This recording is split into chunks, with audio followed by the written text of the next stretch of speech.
Baik, itu saja sebentar tadi selesai sudah plenary pembukaan untuk mesyuarat khas World Economic Forum di Arab Saudi yang mana antara lain menampilkan Perdana Menteri Malaysia Datuk Seri Anwar Ibrahim bersama-sama dengan Presiden Rwanda, Presiden Nigeria, juga Managing Director daripada International Monetary Fund IMF dan juga CEO yang juga bersama dengan plenary sebelah tadi. Dan untuk waktu ini kita ingin bersama kembali dengan Fitra Faisal Hastiadi, penganalisis politik untuk mendapatkan sedikit kupasan dan ulasan daripada apa yang dibincangkan. Fitra, banyak dikupaskan dan antara lain dibangkitkan Presiden Nigeria dan Presiden Rwanda yang menyatakan bahawa populasi yang vibrant, yang muda itu merupakan salah satu dari faktor utama untuk pastikan ekonomi pada masa akan datang lebih mampan. Dan itu merupakan situasi yang sedikit berbeza untuk beberapa negara termasuklah Jepun, Korea Selatan, Malaysia juga yang menuju ke negara menua yang akan kehilangan lebih banyak populasi belia. Bagaimana kita berdepan dengan cabaran ini, Fitra? Ya, itu adalah yang dibutuhkan dunia, konsolidasi, di mana developed nations dalam hal ini mengalami aging, sementara developing countries berkembang dan bertumbuh, dan oleh karenanya untuk bisa tumbuh bersama-sama butuh kolaborasi yang inklusif tentunya ya. Nah, kita bicara mengenai kolaborasi inklusif, sebagaimana yang tadi sempat dimention oleh Presiden Rwanda dan juga Presiden Nigeria, bahwa kita membutuhkan hubungan yang tidak eksploitatif. Selama ini negara-negara maju di developed countries, terutama negara-negara besar, itu menganggap bahwa negara berkembang itu menjadi subordinasinya. Padahal kita sekarang dalam hubungan antar negara yang sifatnya lebih multipolar, tidak lagi north-led growth, tetapi kita menjadikan dunia itu sekarang menjadi multipolar growth, terutama yang didrive oleh negara-negara berkembang. Bagaimana kita melihat sekarang sumber-sumber pertumbuhan ekonomi dunia itu justru berasal dari emerging markets. Kita bicara dalam hal ini dalam konteks perkembangan atau pertumbuhan ekonomi dunia yang mana yang paling cepat tumbuh adalah di wilayah Asia. Dan Asia dalam hal ini kita melihat ASEAN sebagai salah satu center atau pusat pertumbuhan ekonomi global. Nah, oleh karenanya kita membutuhkan dalam hal geopolitical tensions yang mengkutub seperti ini, friendshoring, kita membutuhkan negara-negara maju terutama untuk menurunkan egonya. Nah, saya sepakat tadi Dato' Anwar menyebutkan mengenai bagaimana Malaysia dan ini secara umum ASEAN masih bisa menangkap peluang-peluang dari Amerika Serikat, masih bisa menangkap peluang-peluang dari China, sebagaimana yang kita sampaikan di awal tadi sebelum sesi bahwa ya ASEAN cukup netral dalam hal ini untuk menangkap peluang-peluang itu. Tetapi sebenarnya untuk kemudian bisa lebih sustainable, berkesinambungan, kita juga membutuhkan negara-negara besar untuk menurunkan egonya dan menghilangkan double standard. Nah, ini yang juga sebelumnya ditulis oleh Pak Prabowo elected President of Indonesia beberapa waktu yang lalu di Economist 26 April bahwa negara-negara maju dalam konteks geopolitik Israel versus Palestine dan Russia versus Ukraine ini mengalami atau menciptakan suatu kondisi yang disebut double standard tadi. Dunia terutama Barat tidak bisa memahami kenapa Ukraina itu rakyat Ukraina itu diserang dan dibunuh, tetapi sangat bisa memahami kenapa rakyat Palestina itu dibunuh. Ini adalah suatu double standard yang juga disampaikan tadi dalam sesi tadi dan juga sempat dimention oleh Dato' Anwar bahwa ya Barat itu memiliki double standard itu. Nah, sehingga ke depan supaya tensi geopolitik ini bisa mereda, salah satu ukuran utamanya adalah bagaimana negara-negara barat, terutama dalam hal ini Amerika Serikat, sebagai patron geopolitik dunia untuk menurunkan standar egonya. Jadi melihat bahwa semuanya itu equal. Kemudian kalau misalnya itu bisa terjadi, sebagaimana yang tadi disampaikan oleh perwakilan dari Palestina, bahwa ya ini semuanya tergantung Amerika Serikat. Ketika Amerika Serikat mengenyahkan double standard tadi, maka kita pastinya bisa berkongsi. Dan the lowest common denominator dari semua itu adalah kepentingan ekonomi. Gitu. Ya, Dan antara perkara yang menarik juga dibangkitkan oleh CEO Lazard, antara lain kata Peter Ozak bahawa cabaran untuk membawa negara-negara dan ekonomi ke arah kehadapan yang lebih mampan, termasuklah berkenaan dengan peralihan tenaga dan sebagainya, termasuk juga dengan AI, adalah kerana berbanyak negara yang ada terlalu banyak polisi yang diikat dengan isu-isu geopolitik yang akhirnya menyebabkan syarikat-syarikat tidak boleh membuat keputusan yang lebih pantas kerana mereka terikat dengan polisi yang bersifat politik daripada kerajaan masing-masing. Pada masa yang sama, syarikat-syarikat ini juga berdepan dengan situasi di mana polisi terlalu sedikit kerana banyak ruang itu diminta oleh kerajaan diisi sendiri oleh syarikat-syarikat ini, khususnya berkenaan dengan pendidikan, pembangunan bakat dan sebagainya. Jadi itu antara cabaran yang dihadapi yang disebut juga dalam plenary sebelum tadi. Sejauh mana Fitra bersetuju dengan kenyataan itu, dasar yang terikat dengan geopolitik satu, tapi sama yang sama terlalu kurang polisi di peringkat kerajaan yang akhirnya menyerahkan langsung kepada syarikat-syarikat untuk membangunkan ekonomi yang seharusnya dibelanjakan dengan dana awam ini, Fitra? Ya, sepakat sekali. Karena kita melihat firms bisa berpindah antar negara, seharusnya fleksibel dan non-ideological. Tetapi sekarang kita melihat bagaimana firms, perusahaan-perusahaan, multinational companies yang ingin kemudian melakukan investasi perlu persetujuan ideologi. Dalam konteks ini friendshoring itu masih cukup kuat. Nah, kita juga melihat bagaimana Apple mengalihkan pabriknya dari China ya karena masalah itu juga, masalah perkongsian ideologi yang dianggap sekarang sudah semakin distinct, sudah semakin jauh. Nah, yang juga kemudian seharusnya menjadi titik temu adalah kita melihat bahwa pandemi sebelumnya itu menghabiskan uang yang sangat besar sehingga menghasilkan tekanan fiskal yang luar biasa untuk negara-negara karena kemarin fiscal stimulus itu sangat besar dan luar biasa dan pada akhirnya menghasilkan government debt yang juga luar biasa. Nah, tadi disampaikan juga oleh Madam Georgieva bahwa ke depan yang bisa kemudian menghilangkan utang negara yang besar itu adalah pertumbuhan ekonomi gitu. Itu adalah tindakan atau cara yang paling praktis ya karena GDP kita ukur dalam konteks utang debt to GDP ratio. Bagaimana mengurangi proporsinya? Ya GDP-nya bisa diperbesar karena ya utang kemarin yang digunakan itu adalah untuk pemulihan dan ketika kita pulih seharusnya pulihnya lebih cepat sehingga memperbesar GDP. Oleh karena itu kepentingan ekonomi seharusnya menjadi tujuan utama ke depan. Dan kita tidak bisa mencapai pertumbuhan ekonomi yang tinggi tanpa kolaborasi. Nah, kolaborasi itu kembali lagi root cause-nya apa? Ego dari negara-negara maju terutama. Tapi sekarang kita melihat bahwa sebenarnya negara-negara majulah yang membutuhkan negara-negara berkembang. Karena pusat-pusat pertumbuhan ekonomi berada di emerging markets, berada di ASEAN plus countries, tidak berasal dari negara-negara barat. Dan bahkan kalau kita menengok ke negara-negara di Afrika dan juga Amerika Latin, pusat pertumbuhan juga ada di sana. Kita melihat banyak sekali negara-negara di Afrika yang tumbuh di atas pertumbuhan ekonomi dunia. Dan oleh karena sekarang seharusnya dalam konteks perimbangan, kita bukan lagi bahkan seimbang, tapi kita dalam konteks pertumbuhan ekonomi, kita berada di atas negara-negara barat. Dan oleh karenanya dalam hal ini posisi tawar kita seharusnya lebih tinggi. Dan bahkan dalam konteks yang tadi subordinasi, sudah sepantasnya negara barat di bawah kita sekarang. Dan negara barat yang seharusnya mengemis peluang-peluang itu kepada negara-negara emerging markets, kepada ASEAN. Karena ya kita yang sekarang dibutuhkan, bukan kita yang membutuhkan mereka, begitu kan. Dalam konteks ini kita bisa tumbuh dan berkembang menjadi the most vibrant region in the world. Ya, di mana mereka sekarang mengalami kesulitan untuk itu. Bahkan mereka memilih ketika mengalihkan pabriknya, balik lagi misalnya ke Amerika Serikat, balik lagi ke Eropa. Mereka tidak punya labornya. Yang punya labor siapa? Yang punya sumber daya siapa? Negara-negara ASEAN. Yang punya nikel untuk electric vehicle siapa? ASEAN, Indonesia. Yang memiliki sumber energi siapa?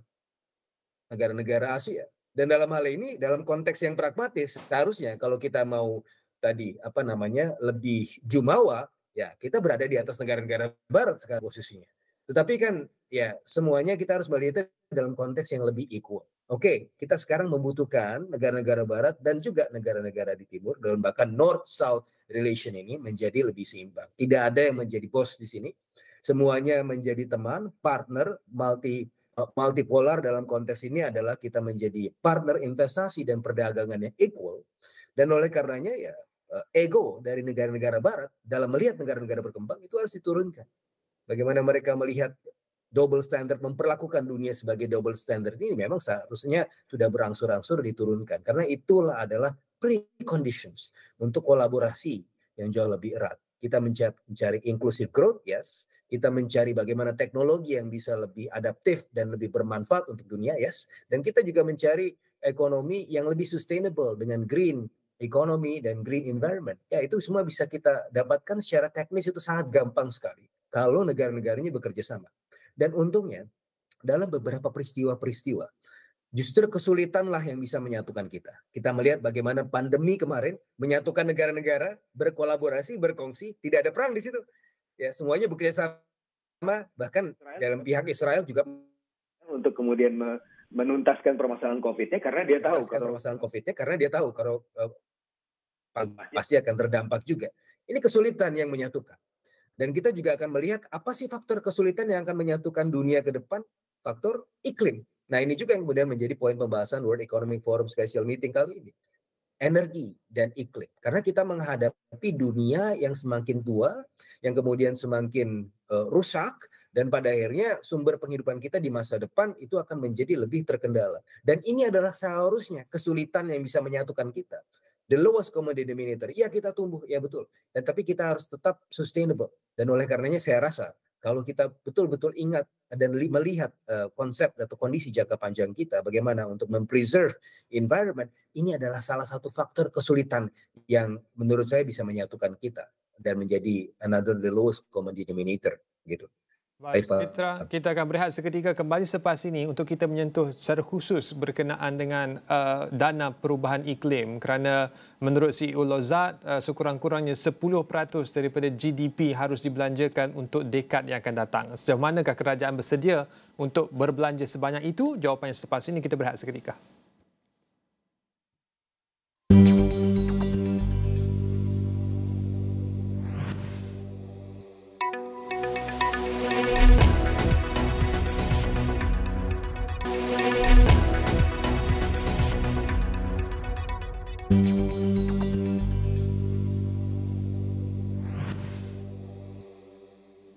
Baik, bertemu kembali untuk analisis pasca daripada plenary pembukaan sempena mesyuarat khas WEF di Arab Saudi ketika ini. Kita bersama dengan Fitra Faisal Hastiadi, penganalisis ekonomi. Fitra, kita nak langsungkan lagi pembincangan kita dengan kenyataan daripada CEO Lazard yang menyatakan bahawa kerajaan harus membelanjakan sekurang-kurangnya 10% daripada GDP untuk dekad berikutnya untuk tujuan khusus bagi peralihan tenaga. Saya buat sedikit kiraan dalam konteks Malaysia sekurang-kurangnya. GDP Malaysia 1.9 trilion ringgit berbanding dengan bajet tahun 2024 ini hanya 393 bilion ringgit. Itu bermakna kalau kita nak capai 10% daripada KDNK, Malaysia harus berbelanja sekurang-kurangnya 190 bilion ringgit yang merupakan 50% daripada bajet untuk tahun ini sahaja. Maknanya, situasi yang sama mungkin berlaku kepada seluruh negara di seluruh dunia. Mereka harus belanja lebih besar untuk perhatian tenaga berbanding kesihatan, pendidikan yang secara tradisinya merupakan bajet yang paling besar setiap tahun.